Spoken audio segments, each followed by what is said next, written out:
Yeah, and I guess like we were lucky in a sense with both the blocks that we bought this year. So the one in January in Clermont that we'd done a 7-day contract on, and the one in Hughenden, it was just a normal contract there, of course. But we were both lucky in the sense for both of these blocks. They were relatively quick sales, so to speak. So Clermont, of course, it was just a private sale, and he stipulated that it was to be a 7-day contract, and it wasn't to have a finance clause because that would draw it out. And so we were just in the position at the time where we had the cash on hand and we could commit to a 7-day contract. And same with Hughenden as well.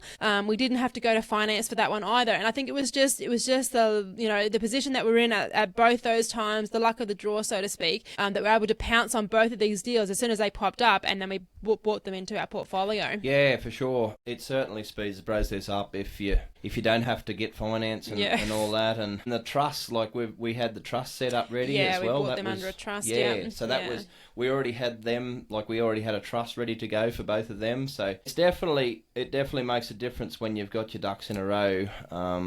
And these opportunities, you can pounce on these opportunities as soon as they come up. Yeah, so just to touch on that, we're actually, we can't say a whole lot about it yet because we're not under contract or anything, but we are actually looking at a deal at the moment, and it's going to be our biggest deal yet. So we're in negotiations on that, and stay tuned in the new year because we'll be able to talk about that once we get some things set in stone on that. So, like I say, we're not yet under contract. We're still in negotiation phase, but yeah, that's very exciting. That one, it's definitely.